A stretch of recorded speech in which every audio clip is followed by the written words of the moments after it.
Hər kəsə salam, kanalıma xoş gəlmisiniz, necəsiniz? Deyirəm ki, hər şey qaydasındadır, yaxşısınız. Çox uzun müddətdir ki, belə danışmırdım, söhbət eləmirdim. Ona görə də fikirləşdim ki, artıq zamanı çatıb və belə bir video hazırlayım. Bu arada hər kəsi Ramazan ayı münasibətilə təbrik edirəm. Hər birinizə xeyirli, düşərli bir ay olsun. Allah oruclarınızı, ibadətlərinizi qəbul etsin. Deməli, bugün danışmaq istədiyim mövzu xaricdə təhsil, xaricdə həyat, tək tələbənin həyatı, xarici tələbənin həyatı. Ümumiyyətlə bu barədədir. Çünki çox tələbə məndən soruşur, xaricdə yaşamaqla bağlı, təhsil almaqla bağlı, eynilə tək yaşamaqla bağlı. Ona görə də düşündüm ki, belə bir video çəksəm, sizin üçün həm maraqlı olar, həm də faydalı olar. Başlayayım ən başından. Əslində əvvəlki videolarımda xaricdə təhsil, ümumiyyətlə magistraturaya necə müraciət eləmək olar, dövlət proqramı, doktorantura bu barədə çox danışmışdım, söhbətlərimiz olmuşdu. Bu dəfə isə təhsildən daha çox biraz həyat tərzi, nəzərə alınmalı olan mövzular və s. bu istiqamətdə danışacağım. Ümumiyyətlə xaricdə yaşamaq asan deyil, çətindir. Nə baxımdan çətindir? Çünki hər şeyi özünüz eləməlisiniz, özünüzün qeydinə qalmalısınız. Yaşam, qidalanma, təmizlik işləri, dərs oxuma, ümumi həyat, hələ 20'li yaşlardasınızsa, məncə insanın özünü kəşf eləməsi, özü ilə bağ qurması, yenidən doğulması adlandıra bilərikmi? Çünki mənə görə elədir. Tamam fərqli bir baxış bucağından, tamam fərqli bir pəncərədən baxmaq, həyatı sorğulamaq, düşüncələrini, seçimlərini, etdiklərini, etmədiklərini, hər şeyi sorğulayan bir yaş dövrüdür deyə düşünürəm. Və insan daha çox nə vaxt sorğulur? Tək qalanda, yeni bir mühitə düşəndə, komfort zonasından çıxanda. Mənim üçün şəxsən xaricə gəlmək, magistratura oxumaq, ümumiyyətlə tək yaşamaq belə bir şey oldu. Tamamilə həyatım dəyişdi deyə bilərəm. Çox şey sorğuladım, seçimlərimi, istəklərimi, özümü, olduğum mövqeni, olacağım mövqeni. Yəni, amma yaxşı ki də sorğulamışam, yaxşı ki də yeniliklər yaşamışam, yaxşı ki həyatım dəyişilib və komfort zonadan çıxmışam. Əgər insan ailəsi ilə birlikdə yaşayırsa, çox uzun müddət, artıq, necə deyim, bir oturuşmuş sistem varsa, artıq bəzi şeyləri, çox şeyləri ailənizlə eləyirsiniz və ya sizin üçün ailəniz çox şey eləyir, yemək pişirmək olsun, təmizlik olsun, kommunal ödəmək, nə bilim, hər hansı bir maddi cəhətdən görülən işlər mi deyim, dəstək mi deyim və öz evinizdə, öz ailənizin, öz sevdiklərinizin ətrafında, eynilə öz cəmiyyətinizdə, öyrəşdiyiniz dildə, böyüyəndə hər şey sizin üçün rahat olur, amma bu rahatlığın fərqinə varmırsınız. Nə vaxt ki, bu rahatlıqdan tamamilə çıxıb yeni bir mühitə keçəsiniz. Xaric belə bir yerdir və əgər heç vaxt tək yaşamamısınızsa, bu sizin üçün çox çətin ola bilər. Mənim üçün çox çətin oldu. Çünki insan öyrəşir, yəni ailəsinə məsələn bir yerdə yaşayanda bir qıraq səslərin olması, daim bir növ xaosun olması, amma uzaqlaşanda sanki bütün o xaosdan təmizlənib, nə belə də pis çıxır biraz, amma xaosdan uzaqlaşıb sadəcə özünün var olduğu, özün olduğun, sadəcə öz iç səsinin olduğu bir yerə mi düşürsən deyim, bir şey mi kəşf edirsən deyim. Ümumiyyətlə, tək yaşamaq insana çox şey öyrədir, tək qalmaq çox şey öyrədir. Və məncə bizim əsas problemimiz tək qalmağı bacarmamaqdır. Belə çox mövzuya hoppanıram, amma video axışına görə getsin, yəni. Çünki danışılmalı çox mövzu var. Bunu bir podcast niyyətinə artıq dinləyərsiniz. Çünki mən düşünürəm, bizim cəmiyyətdə insanlar yalnız qala bilmirlər. Yalnız qalmağı boşluq kimi başa düşürlər, boşluq adlandırırlar. Və ya öz beyinlərinin içindəki səsi, öz daxili səslərini eşitməmək üçün ətraf səslərlə özlərini doldururlar, məşğul edirlər. Mən də belə idim. Necə? Məsələn, bakalavr dövründə mən çox aktiv tələbə olmuşam və bundan həqiqətən də qürur duyuram. Yaxşı ki də belə olub, çünki çox şey qazanmışam, çox təcrübə qazanmışam, çox şey öyrənmişəm. Amma mən nəyin fərqinə vardım? Bunları öyrənərkən, bunları eləyərkən eləyə bilmədiyim bir şey tək qala bilməmək imiş, tək qalmamaq imiş və tək qalmamaqdan ötürü, üçüncü dəfə vuruladım artıq bu sözü, özümü çox məşğul eləmişəm. Fəaliyyətlərlə, insanlarla. Qəribədir, fikirləşirəm, məsələn, indi fikirləşdiyim düşüncələr o vaxtı tək qalsam gələr miydi? Və ya indi tək qaldığım kimi, bir şeylərin dərk elədiyim kimi o vaxt tək qalsaydım, seçimlərim fərqli mi olardı? Bilməm, bunu məncə heç kim bilməyəcək. Amma hər şeyin də bir vaxtı var, belə düşünürəm. Amma mən öyrəndim ki, yəni tək qala bilməmişəmmiş. Heç tək qalmağa çalışmamışammış da və düşünürdüm ki, tək qalmaq yəni o qədər də yaxşı bir şey deyil. Yəni yaxşı bir şey olmadığını həm düşünürdüm, həm də tək qalmaqdan qorxurdum. Tək evdə qalmaqdan da qorxurdum. Necə evdə qalmaqdan əslində uzun müddətdə, yəni tək özüm yaşayım, tək qalım, əhatəmdə insan olmasın və s. Bunlar məni qorxudurdu bir nöqtədə. Məncə qorxmağımın səbəbi də nələrdənsə qaçmaq idi, öz daxili səsimdən, nələrsə üzləşməkdən, bəlkə də özümlə üzləşməkdən. Ona görə də tək qalmaq heç vaxt istəmirdim, heç bu barədə düşünmürdüm belə. Amma insan tək qalmalıdır. Nədən qaçırsansa o səni axır əvvəl tapır, yəni eyni söhbətdir. Amma insan tək qalmalıdır, hələ bu yaşda da daha çox qalmalıdır, özünü dərk eləmək üçün, həqiqətən nə istədiyini tapmaq üçün, özü üçün. Yəni. Və insan xaricə köçəndə artıq istər-istəməz tək qalırsan. Amma burada da bir nüans var. Əgər məsələn tutaq ki, bir evdə kiraya qalırsınız tələbə olaraq, otaq yoldaşınız varsa, o qədər tək qalmış sayılmırsınız məncə. Ya da nə bilim, yəni də belə başqaları ilə yaşayırsınızsa tək qalmış sayılmırsınız. Baxmayaraq ki, mən yataqxanada qalıram, bir mənzildə 5 nəfər qalırıq xarici tələbələr, amma hər kəsin otağı ayrıdır, hamı əslində təkdir, belə çox da ünsiyyətimiz yoxdur, bir-birimizi o qədər də görə bilmirik, çünki dərslər fərqli saatlarda olur, hərənin öz işi, planı. Mətbəx ortaqdır, mətbəxdə görüşəndə görüşürük, belə ayaqüstü söhbət edirik, amma belə çox birlikdə olmuruq. Ona görə də yataqxanada qalsam belə, sentyabrdan bura gələndən özümü çox tək hiss eləmişəm. Mənim üçün çox çətin oldu, adaptasiya olmaq çətin oldu. Mən açığı belə gözləmirdim. Çünki fikirləşirdim, niyə çətin olsun, xəyalımı gerçəkləşdirmişəm, xaricə gəlmişəm, bunun üçün çalışırdım. Çox əziyyət çəkdim, nəhayət buradayam, artıq hər şey superdir. Amma belə olmadı. Təbii ki, şükür elədim, sevindim və s. Amma çətinliklər çox olanda insan yaxşı anları, sevindiyi anları arxa plana atır və ya onu görmür. Və nəzərə alsaq ki, ilk dəfə mən ailəmdən uzaq qalıram. Heç vaxt tək yaşamamışam, tək qalmamışam. Yemək heç vaxt pişirməmişəm. Və öz həyatımın məsuliyyətini özüm almamışam çox da. Düzdür, deyə bilmərəm ki, əslində qarışıqdır.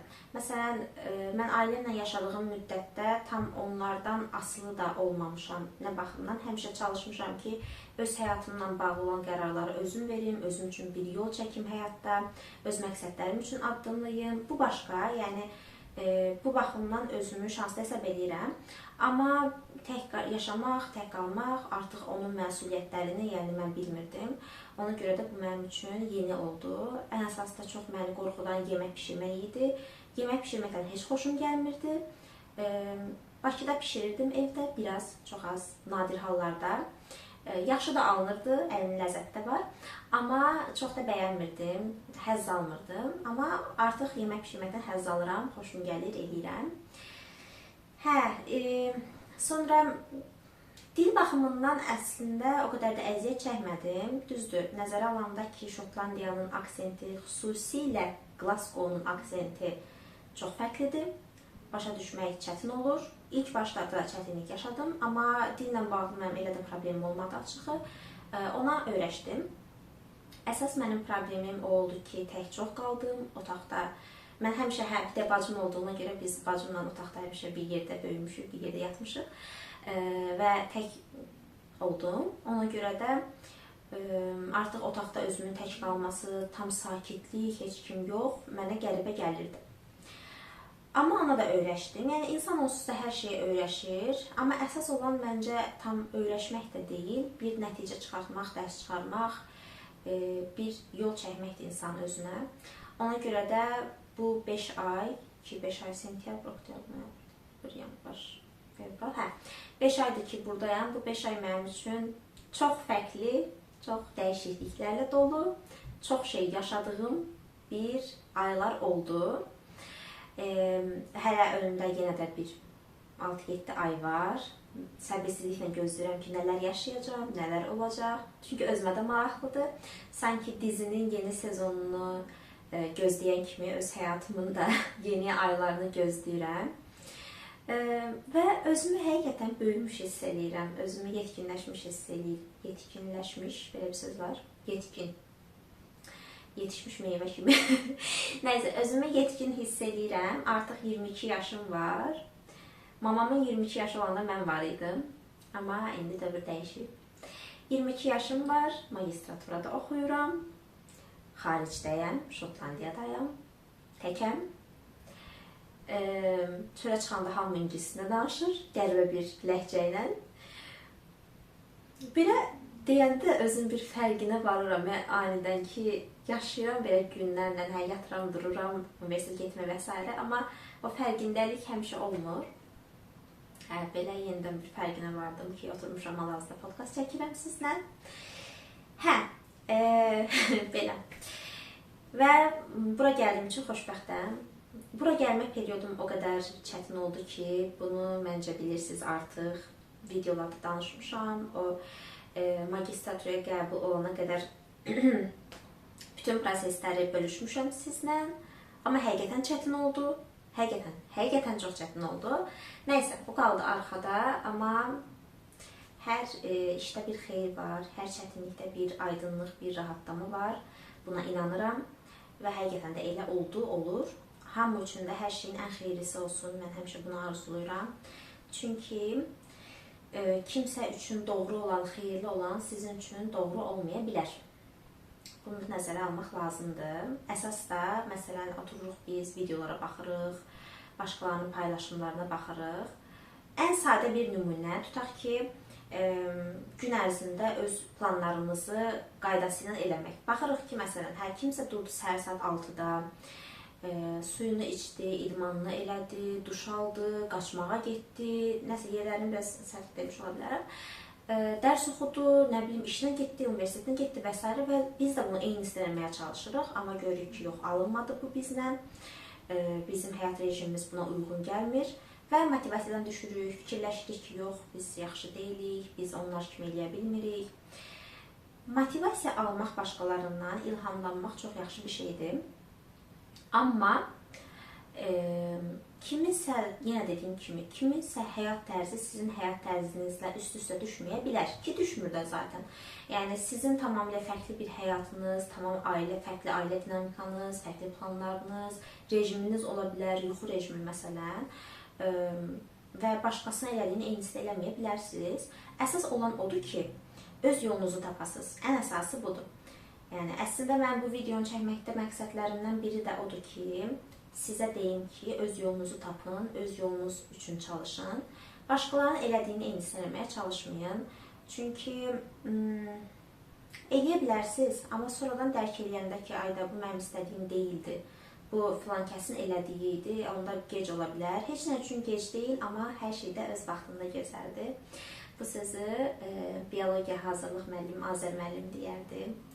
Yəni o da işləyir hələ də. Çox istəyirəm Azər müəllimi. Videoma baxar, baxmaz bilmirəm. O bizə həmişə deyirdi ki, heç nə üçün gec deyil, amma hər şeydə öz vaxtında gözəldir. Ona görə də çalışın ki, öz yolunuzu tapasınız. Yəni, özünüz üçün çalışın, öz həyatınızı tapmaqdan, özünüzə nə uyğun gəlir, nə gəlmir, onu tapmağa çalışasınız. Və başqalar da sizə sadəcə bir ilham olsun. Amma onu eyni istəməyə çalışmayın. Bu belə. Gəldik xaricdə yaşamağın digər məsələlərinə, təşkil barədə danışdıq, sorğulamaq barədə danışdıq. Gələk insanlar barədə. Ümumiyyətlə, hər ölkədə insanlar fərqli olurlar. Bu bir faktdır. Adicə Böyük Britaniyanın özündə belə bölgələrdən asılı olaraq insanların münasibəti, xasiyyəti dəyişilir. Mən Şotlandiyada, Glasgow şəhərindəyəm. Buradakı insanlar çox mehribandırlar, nəzakətlidirlər, yardımsevərdilər. Amma Şotlandiyanın hər hissəsi belə deyil. Ona görə də özümü şanslı hesab edirəm ki, insanlar yaxşıdırlar, kömək eləyirlər. Glasgow qonaqpərvərliyinə görə seçilən bir şəhərdir, səhv eləmirəmsə. Çünki burada çox millətlər yaşayırlar. Hindistan, Çin, Pakistan, Ərəb, çox da çox, yəni Polyak, Rus, Alman fərqi yoxdur, çox yaşayırlar və heç bir Şotland mən görməmişəm ki, nəsə pis baxsın, qəribə baxış atsın, yəni irqçilik eləsin, ya da nə bilim kimsə öz dilində danışır deyə belə pis baxsın. Hamı öz işindədir, hamı öz iş gücündədir. Yəni heç kimə maraqlı deyil bir nöqtədə ki, siz hansı dildə danışırsınız, siz haralısınız və ya hansı dinə mənsubsuz və ya sizin genderiniz nədir? Çünki Avropada bilirsiniz, qadın kişi olaraq bölünmür gender məsələləri çoxdur. Ona görə də yəni insanlar açıqdırlar, hörmətlə yanaşırlar və bunu da təbliğ edirlər. Amma müxtəlif ölkələrdə müxtəlif cür ola bilər, irqçiliyə rast gələ bilərsiniz. Ki, mən eşitmişəm Almaniyada belədir. Demirəm hər yerində, amma müəyyən yerlərində. Eynilə də başqa yerlərdə ola bilər, amma yaxşıdır. Yəni belə. Yəni siz əgər xaricdə təhsil almaq istəsəz, ancaq nəzərdə tutduğunuz, axtardığınız şey təhsil olmasın. Həmçinin digər amillərə də nəzər yetirin. İnsanları olsun, maddiyyat olsun, havası olsun, başqa nə ola bilər? Nəsə, ümumi çox şeyinə, yəni ətraf mühit amillərinə nəzər yetirin. Havadan danışmışkən, hava burada ilk gələndə adaptasiya ola bilmədiyim digər məsələdə hava durumu idi. Çünki saat 4-də, indi biraz düzəlib, saat 4-də hava qaralırdı və bir də səhərsi gün saat haradasa 9-a və s. elə gün də yox, açıqlıq olurdu. Günəş çox nadir hallarda görünür, əksərən yağış yağır. Buranın küləyi də olanda bərk olur başı kimi, amma küləkli deyil, yəni normaldır, amma olanda bərk olur. Yağış dedim, qar heç yağmadı Glasgow-ya, çox təəssüf olsun. Amma Şotlandiyanın digər hissələrinə qar yağıb, kəş burada yağardı, çox istəyərdim ki, yağsın. Hələ də gec deyil, hələ də ümid var. Ən son ümid ölür, bəlkə fevralın sonu, martda falan yağar. Danışa bilmirəm. Ondan sonra havanı nəzərə almaq lazımdır ki, çox depressiv havadır. Yəni, yağış, qaranlıq, soyuq. Bir də burada saat 6-ya qədər həyat işləyir, həyat davam eləyir. 6-dan sonra hər şey sönür. Mağazalar bağlanır, apteklər bağlanır. İnsanlar demək olar ki, görmürsünüz. Sakitçilik olur tamamilə. Amma mən sevirəm. Sakitlik sevirəm. Ona görə də mənim üçün problem deyil. 6-dan sonra həyatın canlı olmaması. Bakıda amma belə deyil də bilirsiniz. Yəni 6-dan 7-dən sonra həyat başlayır, işıqlar, şəhər mərkəzində insanlar çox olur, səs-küy olur. Burada elə deyil. Londonda, amma mən Londona yeni il ərəfəsində getmişdim gəzməyə. Orada dəhşət çox adam var, dəhşət xaotikdir, basırıqdır. Çox fərqli millətlərdən insanlar var. Ona görə də London mən bəyənmədim. Turistik olaraq yaxşıdır, əladır, amma yaşamaq baxımından, məsələn, bir tələbə kimi Londonda yaşamaq istəməzdim. Ona görə buranı sevirəm, canım Glasgow. Bilməm, bəlkə də hamıya öz qaldığı yer daha doğma gələr, amma müqayisə eləyəndə həqiqətən buranı daha çox bəyəndim. Çünki Edinburgha-da getmişdim gəzməyə, paytaxtına. Orada da çox adam var idi, kimimə gəldi. Ona görə Glasgow is the best. Sonra Hava barədə danışdım, insanlar barədə danışdım. Pul məsələsinə gələk. Buranın pul vahidi funt sterlinqdir, hansı ki avrodan və dollardan da bahadır. Amma paltarlar burada daha ucuzdur Bakıdan. Düzdür, dəyişilir, amma ümumi götürəndə yəni ucuzdur. Sonra bəzi ərzaqlar var ki, Bakıdan daha ucuzdur. Məsələn, bu balıq ola bilər, çünki yanında okean var və balıq məhsulları, dəniz məhsulları çoxdur. Su məhsulları. Dəniz məhsulları çoxdur, ona görə də balıqdır, dəniz məhsulları ümumiyyətlə ucuzdur.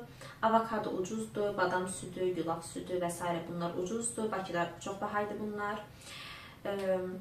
Ərzaqlardan da yəni elə dəyişilir. Deyə bilmərəm, hər şey ucuzdur. Bizdən eyni qiymətə olan məhsullar da var. Amma bəzi şeylər də var ki, Bakıdan daha ucuzdur. Başqa nə deyə bilərəm? Ərzaq dedim, paltar dedim. Kommunal bahadır deyirlər. Mən yataqxanada qaldığım üçün yataqxanaya ödədiyim pulun içərisində gedir ümumi kommunal. Amma ayrıca məsələn evdə qalsaz, kirayə tutub, onda kommunal da ekstra ödəməlisiniz. Onda da daha baha olur. Bir də deyirlər işləyənlər üçün vergi çox tutulur. Bu vergi məsələsi və s. var. Tələbə olduğuma görə mən o vergi məsələlərini ödəmirəm. Mənlə bir əlaqəsi yoxdur. Bu da belə olur. Başqa gələk tələbə yoldaşlarıma, qrup yoldaşlarıma. Hər kəs xaricidir. Yeganə Azərbaycanlı mənəm. Heç bizim patokda türk belə yoxdur. Millətlər çoxdur. Çinlilər dəhşət çoxdur ki, mən heç belə gözləməzdim. Hindistanlılar gözləyərdim. Çünki Hindistanlılar hər yerdə var da, yəni bütün ölkələrdə var, amma Çinlilər çoxdur burada dəhşət. Və bizim demək olar ki, buradakı məsələn təhsil alan Azərbaycanlıların patokunda da, qrupunda da hər yerdə Çinlilər var. Bizə də çoxdur. Ümumi münasibətimiz yaxşıdır, bəyənirəm. Yaxın olduğum qrup yoldaşlarım var. Qrup deməyim, patok yoldaşlarım var. Bir yerdə fəaliyyətlər eləyirik. Belə, yəni o da dəyişilir. Yəni elə adamlar olur ki, ünsiyyətiniz yaxşı tutur, eləsə olur ki, ünsiyyətiniz tutmur. Bu da dəyişilir. Amma ümumi yaxşıdır vəziyyət. Müəllimlər çox yaxşıdırlar. Demirəm, bütün müəllimlər superdir.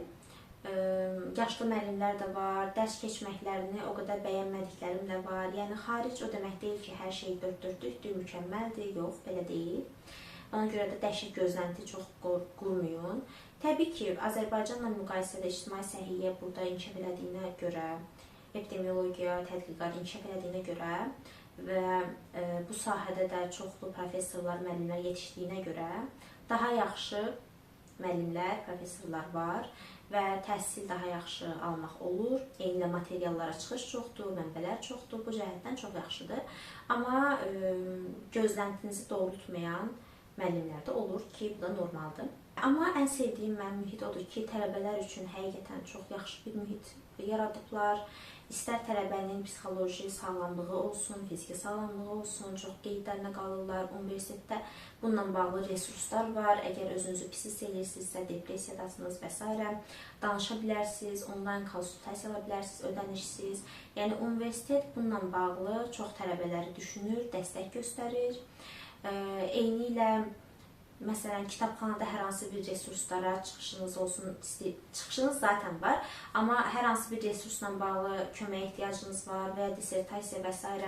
kitabxana işçiləri ilə və ya sizin fakültənin müəllimləri ilə onlayn görüşlər təyin edə bilərsiniz, danışa bilərsiniz. Çox asanlıqla müəllimlərlə ünsiyyət qurmaq olur, e-mail yazırsınız onlara. Daim bir kommunikasiya var, bu çox yaxşıdır. Azərbaycanda bu yoxdur, çox təəssüf ki, kaş bizdə də olardı. Kaş belə bir sistem yaranardı. Məsələn, burada tələbə öyrənmə inkişafı adlı bir universitetin daxilində departament mi deyim, belə bir yəni quruluş qruplar və orada əsas məqsəd odur ki, tələbələr istər bakalavr, istər magistratura, istər doktorantura müəyyən fənlərlə bağlı suallar olanda həmin yerə müraciət edə bilirlər. Eynilə tutaq ki, kimsə imtahandan kəsilib, oradan dəstək ala bilər, hazırlığa kömək eləyirlər. Maddi baxımdan kimsə çətinliyi var, universitetə müraciət edə bilər yenə də. Yəni, bu baxımdan həqiqətən resurslar çox yaxşıdır.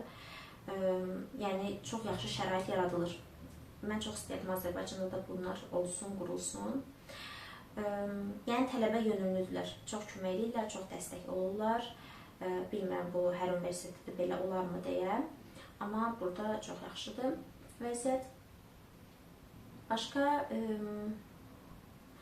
bilmirəm, yəni məncə bununla bağlı hər şeydən danışdım.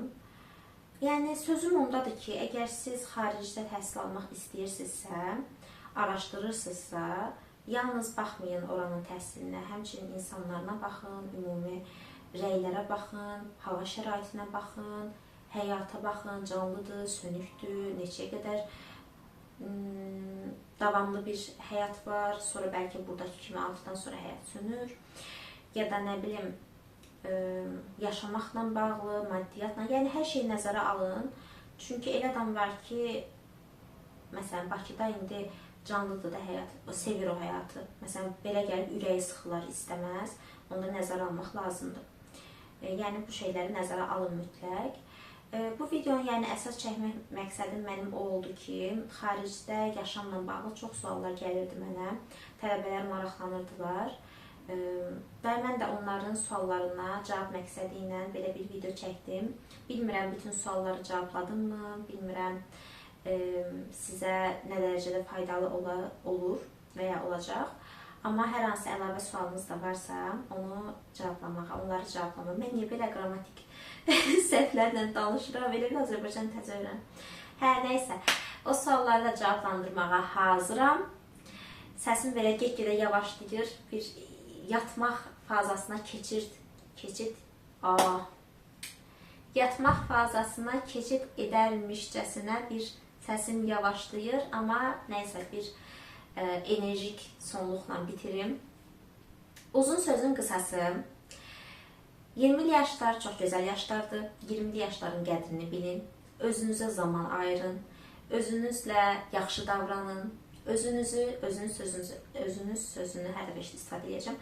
Özünüzü tanımağa çalışın, kəşf eləyin, səhvlər eləyin, mükəmməl olmağa çalışmayın, mükəmməl olmayın, nümunəvi olmayın. Sizi nə rahatladacaq, nə yaxşı sizə təsir eləyəcəksə onu eləyin.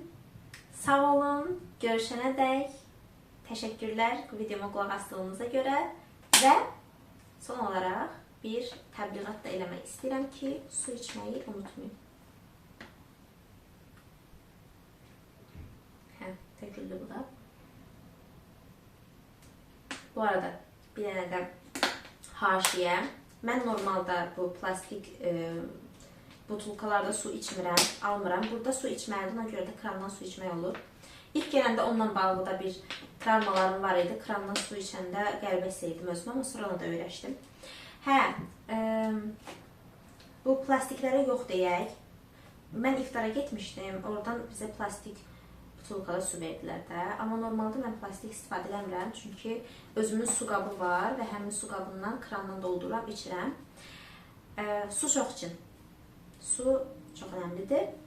Bədənin 3/2 hissəsi sudur. Sağ olun, özünüzə yaxşı baxın, görüşənə dək.